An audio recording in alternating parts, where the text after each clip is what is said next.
90 के दशक में लाठी में तेल पिलाने का काम करते थे।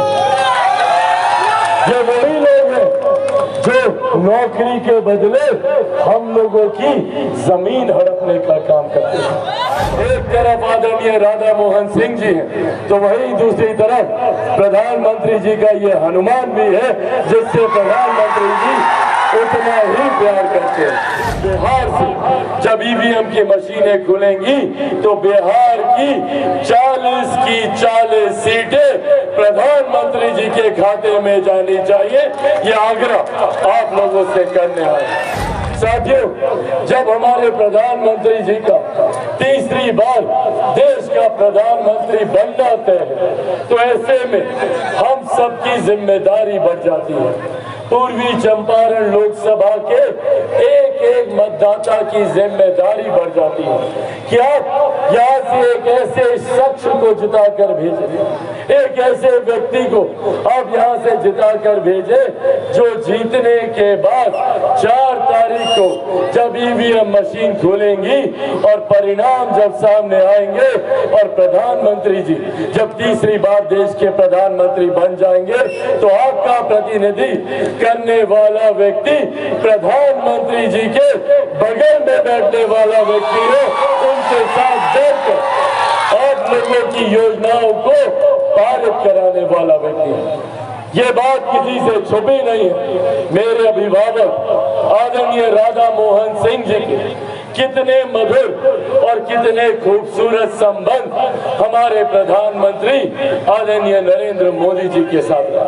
उन्होंने व्यक्तिगत तौर पर आदरणीय राधा मोहन सिंह जी को हमेशा अपने संरक्षण में रखकर आगे बड़ी से बड़ी जिम्मेदारियां देने का काम।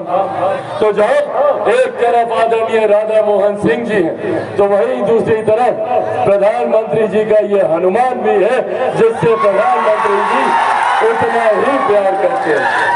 आज हम 2 लोग आपसे बस ये आग्रह करने आए कि जरूरी है आने वाले दिनों में जब बिहार से जब ईवीएम की मशीनें खुलेंगी तो बिहार की 40 की 40 सीटें प्रधानमंत्री जी के खाते में जानी चाहिए। ये आग्रह आप लोगों से करने आए, जिसमें सबसे महत्वपूर्ण सीटों में से एक पूर्वी चंपारण की हमारी सीट। आज अपने मोतिहारी के तमाम साथियों से बस ये आग्रह करने आया हूं कि जहां एक तरफ हमारे प्रधानमंत्री जी हैं, जिनका तीसरी बार देश का प्रधानमंत्री बनना जरूरी है। आज से पहले हम में से कोई नहीं जानता था कि भारत की अर्थव्यवस्था कौन से पायदान पर है। पहली बार देश में एक ऐसे प्रधानमंत्री आए जिन्होंने भारत की अर्थव्यवस्था को मजबूत करने का काम किया। आज हम लोग गर्व से कहते हैं कि दुनिया की 5वीं सबसे बड़ी अर्थव्यवस्था भारत की है। भारत की जब अर्थव्यवस्था मजबूत होती है तो भारत के हर राज्य का राजस्व बढ़ता है, हर क्षेत्र का आर्थिक विकास होता है, हर गरीब व्यक्ति के हाथ में ज्यादा कमाई आती है, प्रति व्यक्ति आय में इजाफा होता है। और यही कारण है कि पिछले 10 सालों में 25 करोड़ से ज्यादा लोग गरीबी रेखा से बाहर निकले। हमारे प्रधानमंत्री जी ने लक्ष्य रखा है कि 2047 तक भारत को एक विकसित देश बनाना है। भारत विकसित देश तब बनेगा जब भारत का हर एक राज्य, बिहार जैसा राज्य जब विकसित राज्य बनेगा, जब बिहार का हर एक जिला विकसित, हर एक पंचायत विकसित, बिहार का हर एक गांव जब विकसित बनेगा, तब जाकर हमारा देश 2047 तक एक विकसित देश बनेगा। और इसकी नींव में हमारे प्रधानमंत्री जी ने कार्य करना भी शुरू कर दिया। महिलाएं यहाँ पर मौजूद हैं।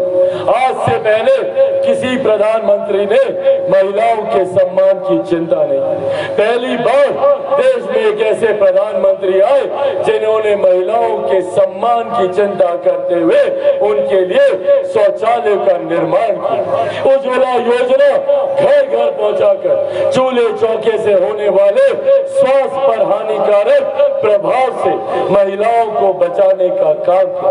कोई गरीब व्यक्ति आर्थिक अभाव में इलाज से वंचित न रह जाए, 5-5 लाख रुपए का मुफ्त इलाज आयुष्मान योजना के तहत कराने का प्रावधान हमारे प्रधानमंत्री जी ने किया।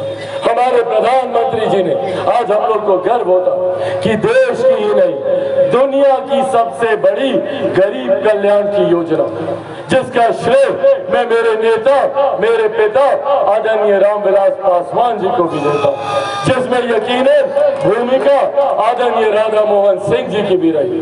कृषि मंत्री के तौर पर इन्होंने भी इसमें एक अपनी अहम भूमिका देने का काम किया और आज देश भर में प्रधानमंत्री गरीब जन कल्याण अन्न योजना के तहत देश भर में 81 करोड़ लोगों को मुफ्त में राशन दिया जा रहा है।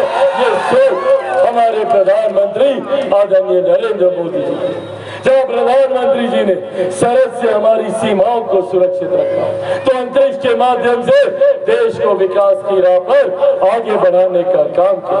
हमारे प्रधानमंत्री जी जहां एक तरफ गरीबों को मुख्य धारा के साथ जोड़ने की सोच के साथ आगे बढ़ रहे हैं, तो वहीं कई विपक्षी दल भी, कई विपक्षी नेता हैं जो गठबंधन बनाकर आप लोगों के बीच आएंगे, बड़ी बड़ी बातें करेंगे।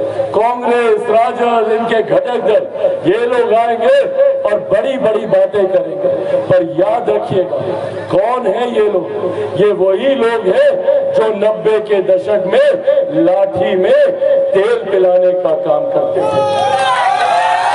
ये वही लोग हैं जो नौकरी के बदले हम लोगों की जमीन हड़पने का काम करते हैं। 55 साल तक कांग्रेस सत्ता में रही, 15 साल तक राजद सत्ता में रही। चाहते तो आज बिहार के एक एक गांव को विकसित कर सकते थे, पर नहीं किया। इन्होंने अपने परिवार के अलावा किसी की चिंता करना इन लोगों ने जरूरी नहीं समझा, और जो नौकरी अभी तक आप लोगों से ये हथियाते थे, अब उसकी विधिवत व्यवस्था तैयार कर रहे हैं। आप सब लोगों ने सुना होगा इनहेरिटेंस टैक्स, अब विरासत पे टैक्स। चाचा सुनिएगा, इसका गंभीर विषय, विरासत पर टैक्स लगाएगी कांग्रेस और राजद। क्या है ये विरासत पर टैक्स? जितना जमीन जायदाद आप लोग का है ना, जो भी गरीब किसान का छोटा से छोटा जमीन हो या गरीब मजदूर की जो भी संपत्ति हो, या चाची आप लोगों का जो गहना जेवर आप लोग रखी है ना घर पर, ये कांग्रेस राजद का लोग आएगा ना तो उसका 55% हिस्सा आप लोगों से छीन लेगा। उसका 55% हिस्सा अपनी संपत्ति में जोड़ देगा। ये विरासत कर, विरासत टैक्स कांग्रेस और राजद के लोग लाना चाहते हैं, और ये बात आप लोगों के बीच ना आए तो झूठ बोलने का काम करते हैं।